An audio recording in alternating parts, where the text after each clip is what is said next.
What's the one thing that is likely holding you back and you might not have any idea about it? It could be your mindset. Now, as a studio owner, you're wearing many hats, and it's easy to blame a lack of clients or revenue or good teachers on external and environmental reasons. But so much of our success actually lies in our beliefs and around our abilities. At a certain point, this can become a big stumbling block for all business owners, regardless of the industry that you're in.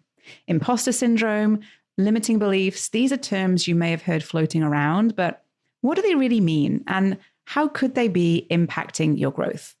Listen in as I speak with my guest, Mindi Huebner, a mindset mastery coach who will guide us through how to recognize those beliefs and what we can do about them.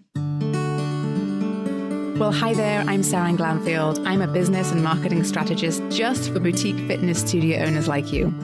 If you're ready to be inspired and make a bigger impact, you're in the right place. All you need are a few key strategies, the right mindset, and some support along the way. Join me as I share the real-life insights that will help you grow a sustainable and profitable studio. This is the Pilates Business Podcast. Welcome back to the Pilates Business Podcast. I'm Saran, and I'm so incredibly appreciative that you are here with me today and my guest, Mindi Huebner. Now, Mindi and I actually got connected through a mutual friend and fellow business owner. And when we got chatting, I just knew that I had to introduce her to all of you. Now, Mindi is an intuitive mindset mastery coach. Now, she's going to tell us a bit more about what that means in a moment. She's also an NLP practitioner and a certified health, life, and success coach. And she's also a clinical hypnotherapist. Wow. Now, Mindi is all about mindset and how to rewire your brain in a way that really helps you to sort of unlock the potential, the magic that you have inside of you, and to create a business that is aligned with who you are. So Mindi, welcome. And thank you so much for being here and being a part of the Spring 3 in the Pilates Business Podcast. I'm so excited. I'm so excited too. Thank you so much. I can't wait to dive into this. When you were saying like, I'm obsessed with rewiring the brain, like as getting that message to as many people as possible with super actionable steps so that they can just start shifting and creating massive change. Yes. And I've seen firsthand, I've experienced firsthand, I should say, and I've seen how much can change when you are aware of some of these thoughts that can pop up. So before we dive into all that good stuff, can you tell us a little bit about your business and what you do and who you work with and how you help them? Break it down for us a little bit. Yeah, absolutely. I primarily work with successful female entrepreneurs. We cannot out-hustle our beliefs. And when we get to a certain spot in our business, one of two things can happen. We don't feel aligned in it because we've been following the narrative of the hustle culture and the sleep when you die and you can only do a business this way kind of a thing, which doesn't feed our soul. And so women come to me when they're at that spot, again, successful, and they're like, but I want my business to look like this. And the only thing stopping their business from looking like that are the beliefs that it can't look like that. And so we dig in, we reveal and release those so that we can then get rid of the overwhelm and the overthinking and the cycle of self-doubt. Some self-doubt really good. Like that gives us a little check. Like, let's think about this for a second. It's the waves of self-doubt that we then like get out of there so that they can step into the confident, wildly successful woman that they already are on the inside. Like that's the thing too. You've got it all inside you. You are the magic. We just get to unlock it and rewire your brain. And then you show up exactly as who you were made to be. So that's really like, that's one. The other portion are women who want to go to the next level in their business. They're, again, the belief that this is only as far as I can get. And so then we get in there and uproot those limiting beliefs, those disempowering thoughts, which I know we'll go more into. Those thoughts create habits, they create ways of being and showing up. And so really, again, uprooting those and then implanting the fact of who you are and how you get to show up. Right. And these thoughts, they kind of often they come from deep inside. And I think more often than not, they're not conscious necessarily, right? They're kind of hanging out inside our heads that we don't even know that they're there in a way, but they're impacting the decisions you're making. They're impacting the choices that you make, and they're impacting therefore then the actions that you take, and potentially holding you back, right? Absolutely. Again, we cannot out hustle our beliefs. And so we think a thought habitually over and over again. It came in at some point. So we think this thought, then it becomes a belief. It becomes an I am. And the words we say after I am, some of the most powerful words in the universe, they are self-fulfilling prophecies. Whether the I am is an empowering statement or a disempowering statement. The one I see the most in everyone, I am overwhelmed. And we say this and say this and say this. It becomes an I am, almost a badge. It's definitely a cloak that goes on us and permeates us. This is how powerful we are. We then create habits to prove that we are what we say we are. So you will create habits to prove that you're overwhelmed. You can also create habits to prove that you're a boss at time management, right? Like however you get to decide. You literally have all the power. Wow. That's interesting. I'm like, really? Yeah, yes, what am I saying? Really? You're right. You're absolutely right. You're absolutely right. Okay. Let me take a minute to that one sit. Very, very true. Also, everyone listening, this is about getting curious. There is zero room here for shame or guilt, any of that garbage, shoulda, woulda, coulda, why didn't I? We don't care.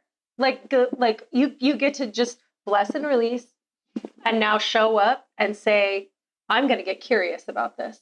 I'm going to understand what made me say that in the past and how I can do it differently now. Like we get to just bless and release it. We don't have to sit in any sort of, again, like shame or guilt about it, because that doesn't serve us either. Right. Yes. Bless and release. I like that. So when it comes to thinking about and talking about mindset, one of those kind of, I don't know if you'd call it a label or a phrase or what do you call it, but what we see, something we get that gets thrown around quite a bit is this idea of imposter syndrome. And it was kind of like a buzzword, I feel like, for a while. And I think it still kind of is in some circles. And it's something that I think people and studio owners and business owners of all levels, experience perhaps, or lean on perhaps, or use perhaps as a crutch, or whatever that looks like. But this is something that comes up a lot. And people will some studio owners will call me and say, I feel like I have imposter syndrome, or I feel like I am, I'm not supposed to be doing this, or whatever that looks like for them.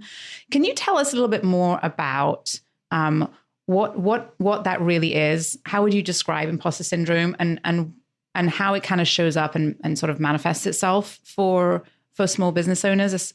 I feel like there's a twofold piece on this. And one is a widely held, also scientifically, imposter syndrome actually affects high achievers more than anyone else, which is so interesting, isn't it? That the high achievers who are achievers, right? Like say, I feel like an imposter. I had an amazing conversation with a colleague, client, another podcast host about, she said, I'm afraid people are going to find out. Like, find out what? We tell ourselves these stories that we shouldn't be in this room, right? Like, am I in the right room? Those types of things. And I've asked myself that question before. Imposter syndrome tends to come when we're comparing ourselves to other people, which is, while it is human, it's also fruitless. So unless we're walking the exact same path with the exact same tools, with the exact same circumstances, it's really pointless to compare ourselves. And so we get to like just take a step back and say to ourselves, okay, my comparison, this thought that I'm thinking that I need to compare myself, I don't have to keep thinking this. It's really not serving me. It's a disempowering thought. I can be inspired. I can even say, oh, I really like the way they did this and they got there. I want to see if I can create a pattern of success in that for myself. You get to decide, you get to ask yourself, when did I decide that I don't belong in this room? When did I decide that I'm an imposter? Like, what is making me think this? Because for a lot of people, it's going to be a different, it's going to start differently for them. And then this word's going around and we can just attach to it. Like, oh, I feel this way, so it means this. We decide meaning on things so quickly. A guy cuts you off in traffic. Whenever I say this example, I always say a guy. A woman, a human, cuts you off in traffic. And immediately we go, oh, what a jerk. We just decide, boom. Well, we don't even give it a second thought. This is how your brain works. If we just took a beat, well, I know I've cut someone off on accident before, and I know I'm not a jerk. So that decision, that split decision, not fact, like that meaning that I gave it, right? So that's what we do as well. We give meaning to something that isn't necessarily fact. And this becomes a limiting belief. Like, I have imposter syndrome. I am an imposter, right? So this is one side of imposter syndrome. When people, feel like they shouldn't be in this room, they aren't, they're going to get found out. Like, here's what I think that I've experienced even more, because I do work with humans who want a soul-aligned business. Imposter syndrome can also show up when we are out of alignment. And when we check in, we get to ask ourselves, okay, is this out of alignment because I'm pushing my comfort zone and this is growth? Like, we get that resistance. It's like, this feels yucky. This is scary. I shouldn't be here. Is this really a protection, a belief that protects us? We'll go deeper into that because that's what limiting beliefs like masquerade as, protections. Yeah. Or is this that I am trying to put a square peg in a round hole? I am trying to be someone else. I'm trying to run my business like someone else, and it doesn't feel good because it's not me. So imposter syndrome can also show up when we are literally not being ourselves and not being true to ourselves, not having integrity, not running our business the way we get to run it. Right. So is that, how do you know whether it's about pushing through your comfort zone or listening? How do you know whether to stop doing what it is you're doing or trying to make work? What's the kind of check? What's the check-in that you should do? For me, it's first we need to know what we want. And I mean, know, like the depths of your soul. You're diving into a swimming pool. I want a studio that makes X number of revenue. Okay, know what, like clearly I see myself with this revenue. I hear it. Like, no, like nobody's business, know what you want. This is vital to like manifesting, to succeeding, to everything, right? So we know what we want, and then we take the action, and then we check the data. So if this is what I want X revenue for my business. I reverse engineer what all the action gets to be: mental, physical, spiritual, emotional action, not just like physical action, all the action. I'm showing up in the action. I check the data. Is it getting me what I want? Who am I being? How am I showing up? Then I get to ask myself, am I willing to change if the data isn't like showing here? So right here is where we get to ask ourselves, am I willing to change this? Am I willing to push through the discomfort because I can see so clearly what I want? Right. Or am I not? Right. you just get to start doing that self-check to say, okay, this imposter syndrome is a protection. This limiting belief is a protection, keeping me from failure, which it doesn't, right? Like saying I'm not supposed to be here, or I don't feel like I know enough, or all those things. That's just a protection for us to not show up, for us to never push through. That's the first bump. And when you're really bumping up against your comfort zone, it's not that immediate. I mean, that whole protection thing is immediately like you're hitting it right away. When it's, oh, what's my, is this the edge of my comfort zone? We get there, right? Like it takes a little bit more to get there because we know what we want. We're taking the action. We're checking the data. Then we're bumping up against that. Does that? Yeah, that helps a lot.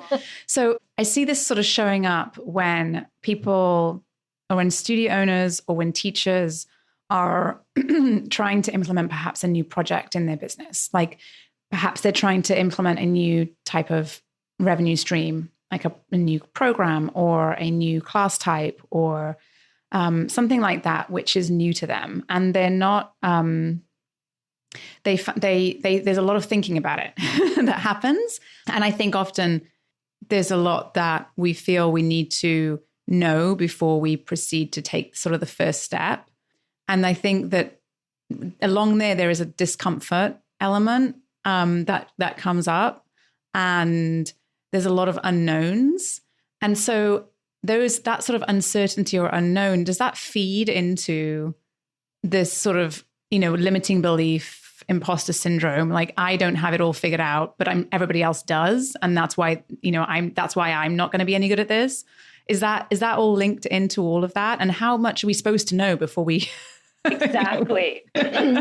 Yes, and right. Those are the limiting beliefs, again, always pop up masquerading as a protection, protecting me from failure, protecting me from embarrassment. Like failure is a great example just because you can sort of blanket that. And truly there's no failure. Like it's fuel for the future. If we try something on like a new class and we know what we want and we take the action and we check the data, like we get to go, okay, I knew what I wanted. I took action more than once, right? Like this isn't a one and done kind of a thing. I checked the data. People wanted this or they didn't want that. We get to like show up like that, right? We get to really, really know what we want in order to then say, okay, what do I know now? What do you need to know? You need to know this much more than the person that you're teaching. You need to know this much more. Then it's 2 steps ahead. That's where you get to be, because you're going to grow and learn every step that you take. And then they're going to come along with you. Right. Exactly. Knowing what we want, truly knowing. I think so many of us, this is really the crux. We maybe know what we don't want, and yet we don't articulate what we actually do want so that we can fully embody the identity of that teacher who, that studio owner who. We don't just want to read one book. We want to be a reader. And in order to do that, we take on the identity of I am. And so the teacher who's innovative, who tries those new things, right? She embodies the innovation. She embodies the teacher who implements new things all the time to then grow, to appeal to new people, whatever the reason is. We don't just want to do it once. We don't just want a habit that we have to struggle through.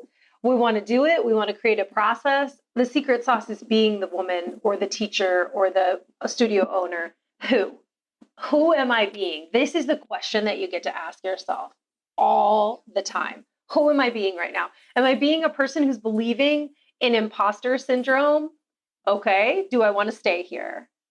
Just get curious. Yeah, it's feeling pretty comfy to stay here right now. Okay, what's going to not be available to me if I stay here in this belief that I don't belong in the room, that I don't know enough? You just get to start asking questions. You mentioned something that I think is so true, we're very good at knowing what we don't want, right? I think a lot of us are really, really good at that. Like, I don't want to do that. That's what they did. I don't want to do that. That wasn't, I did that before and I didn't like it. But it's really hard to kind of commit to what we do want. Why is that so much harder? What's the commitment? Because it's the commitment, right? Is that what it is? When we create a clear vision for ourselves, then there's no excuse about not showing up in it, right? Like, we know exactly what we want.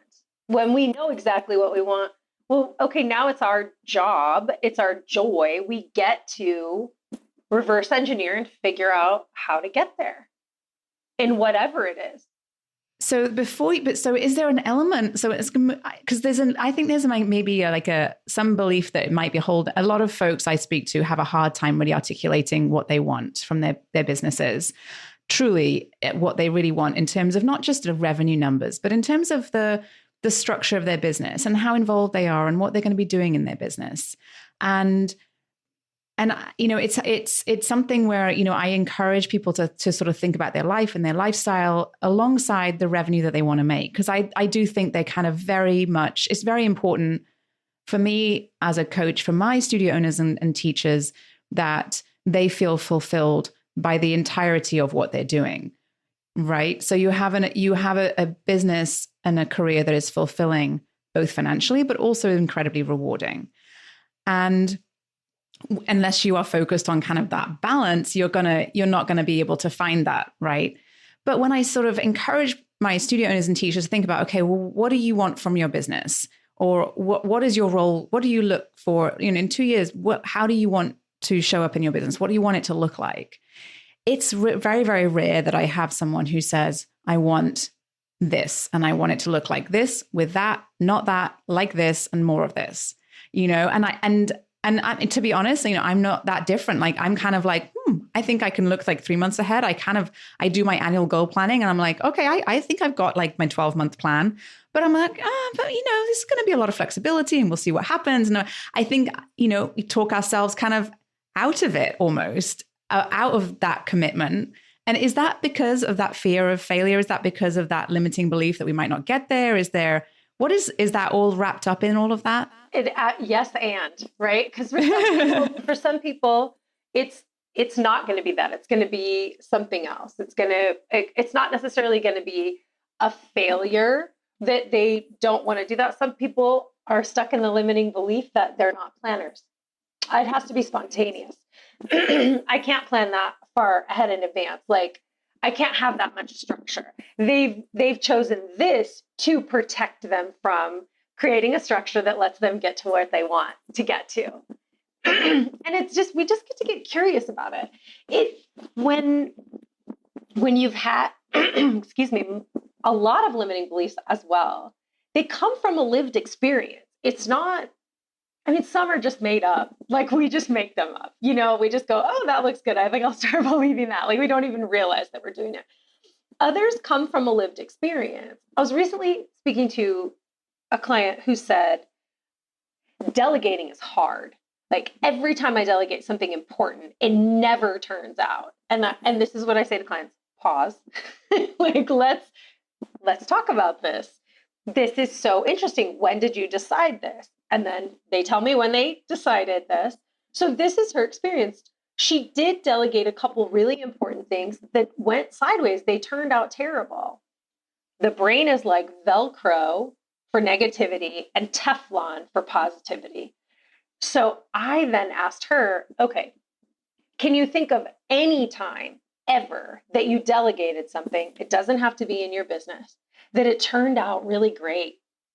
So we start finding the proof that this limiting belief is limited because it happens in a couple circumstances, not all the circumstances. We start showing that the meaning that we've given to it is just a meaning. It's not the meaning. It's not a fact. It's not a whole truth kind of a thing. And so this is what we get to do when we're like, oh, I can't plan, or I'm not good at numbers. Exactly. I don't want to hire because I don't want to manage people. Exactly the same thing you just said. It never works out. It's so hard to find good people to work. Yeah. And those all become self-fulfilling prophecies. Again, when we think a thought over and over again and we believe it, we literally create the container. And she was creating the container for delegation being hard because she decided beforehand that when she delegated something, it was going to be terrible. So even if it was just mediocre, it was terrible because she was so hyper focused.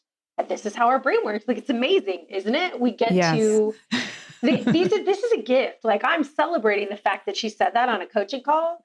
So we could dig in there and like show it to the light and really like slap that up against, oh, okay, let's talk about how this is serving you. This is a disempowering thought, keeping you from staying in your zone of genius in your business because now you're micromanaging. Yes.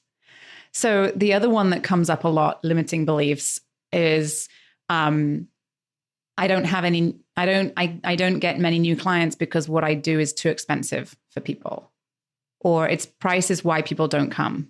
And that's a really interesting one for me to work through with my studio owners and my teachers, because there is the focus is in the wrong place often. And instead of what's possible, it's like, that's holding you back from what is possible. You're focused on what's not, what is hard, or what is, and the reality is that if you're in business, you've had hundreds of clients walk through the door who have paid you for your services, right? But we're not focused on those. We're focused on the one person last week that didn't come back. Exactly.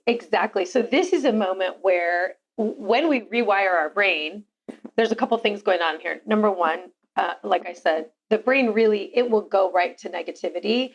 You get to start to take your thoughts captive. You get to start to go, I am the thinker of my thoughts and I can think a greater thought than this. Let's find the proof that this is not a fact. Let's find the proof that this is not a universal truth that no one wants to pay for my classes, right? So we get to then find the proof. And this is something that you get to become practiced at. This is then where your brain will reframe. It will flip the script. I reframe so quickly now in my mind. I don't even know I'm doing it anymore. And it's wild because of the rewiring that I've done. So even if a thought comes in like, I raise my prices. Like, I do all those things too. And I'm a human. So I have the like, are people going to pay that? You know what I mean? Like that momentary, and then boom, it's immediately flipped for me to the value that you're providing is 10 times what you're charging. You know that you've gotten your clients get amazing transformations. The right people are going to come and they are going to be more than happy to pay this. As a matter of fact, they're going to say to you, you don't charge enough. Yeah. So you just get to start showing yourself the proof of that. Yeah. And we look, and that negativity, like you said, is the one that comes up more often. It's you end up looking for confirmation of failure versus confirmation of success. If there's any question in your mind, it's sort of like, we can't do that again because one person like didn't show up, one person didn't complain, one person unfollowed me, one person unsubscribed from my email list when I sent that email, right? And it's really interesting how it's not about the other 2,000 people who are on your email list. It's that one person that unsubscribed, and it's like I shouldn't do any more email marketing because one person. It's like and it's so funny how it is. That is exactly what we do. And so in that moment when you're kind of having that, I don't want to do this anymore, I want to change this, or I want to stop doing that, or I shouldn't do that again, you want to look for, okay, well, now I still have 1,999 people on my email list who really liked what I just sent them. Right. Exactly. You get to ask yourself too, what I love about what you said about the email list, again, something I had to, as a business owner, I had to work through myself. Those first unsubscribes, right? You're like, ugh. And then I was able to go, those aren't my people. I don't want to talk in a room of people that don't want to hear what I have to say because we're just not aligned, right? It doesn't mean, here's what happens. we make it mean something about us when it actually only means something about the person who unsubscribed. It means they're getting way too many emails in general and they're just taking a break. It means a million things. The one thing it doesn't mean is that you shouldn't send email marketing anymore. We want to make it this deep, dark, like huge thing when it's just, I love to flip the script on ourselves. Have I unsubscribed from something? Heck yeah, I have. It's just not relevant to me right now. I don't need it right now. There's too many just in my inbox in general, right? We always get to like flip that around and ask ourselves, is the meaning that I'm giving this even accurate? Because I've done this same action and it doesn't mean that I hate this person and never want to hear from them again. No, it doesn't. In fact, what I've seen is that actually people are subscribed twice to my email list with different email addresses. There could be any number of reasons that we have no business knowing, right? And so you can kind of decide where you sit with that. And that's, I think, kind of the key takeaway is we get to decide, right? We get to decide what we want to believe, especially when it comes to situations where we're making decisions for our business and which impacts potentially, the outcomes that we really want.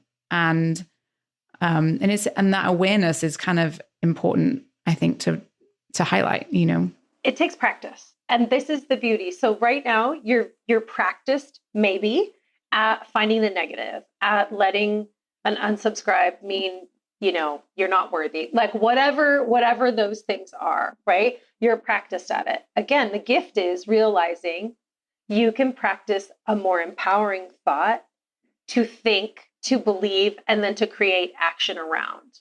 And so you just get to decide, start asking yourself like that, who am I being right now? When we cast a vision of what we want for our business, for our email marketing, for all of those things, right? We cast this vision, then we get to cast a vote for showing up as that entrepreneur.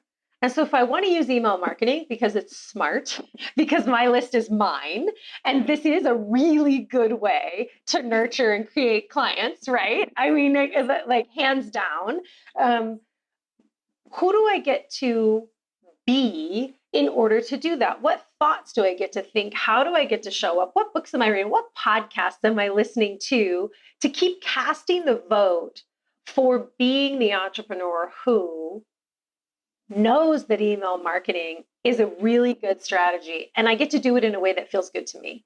Right. Love all of this. I could talk for hours with you, Mindi. This work is so incredibly important. We could be doing all the planning. We could be looking at all the numbers. We could be doing all the marketing. We could be doing all of the different, have a new website, and new brand, and new logo, and new classes, and new teachers, and all the things that we could be doing as action in our business. But if we're not also just taking care of our thoughts and beliefs, that will be a stumbling blocks. It's absolutely so incredibly important. And at some point, if you haven't ever bumped into that stumbling block yet, just perhaps be thoughtful and aware of it. And be aware of how the way that you think about things and your thoughts around things are impacting, what decisions you might be making in your business. Get curious. There's no space for shame or guilt. Just get curious about it, because then you get to go, well, that's interesting. Why am I thinking this? What makes me feel this way? What was happening right before this that I'm now sitting in this limiting belief? Like, we get to be detectives in our own lives and in our thoughts. And every time we pause and take a thought captive, every time we pause and take it out and look at it, I like to visually take it out and look at it, maybe write it down. We are rewiring our brain. We are showing ourselves the proof that we can move from one place to another. We can find a new meaning. We can show up differently when we know what we want. Yes, Absolutely. Well, thank you so much, Mindi, for joining us here on the Pilates Business Podcast. I'm so, so grateful. I don't think this will be the last time. Yay! I love coming back as a guest. I love coming back as a repeat guest. Thank you. So before we hop off, though, can you just let everyone know where they can find you online if they're interested to learn more about your work? Yes. I am brand new on TikTok. Please come follow me on TikTok. Awesome. And you can follow me anywhere at Mindi Huebner. Like I'm everywhere, just my name, which I know will be in the show notes, will be somewhere. So you can find me on LinkedIn, Instagram, TikTok, all those fun places. But I would love to see you on TikTok. Okay. I'm doing my TikTok thing over there. We'll link to it all in the show notes. Fantastic. Thank you so much, Mindi. I hope this was helpful to all of you listening as you continue to build and grow your boutique fitness business. And if you are loving what you're hearing, I'd be so incredibly appreciative if you could take a quick minute and go to wherever you're listening to this and rate and review this podcast. It will mean a ton to me.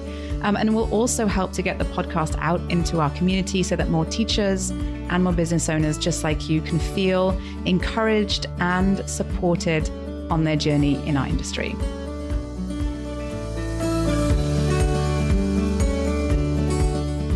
Did you love this episode and want more? Head to spring3.com and check out my free resources that will help you run a profitable and fulfilling studio business. And before you go, one last reminder, there is no one way to do what you do, only your way. So whatever it is that you want to do, create, or offer, you've got this. Thanks again for joining me today and have a wonderful rest of your day.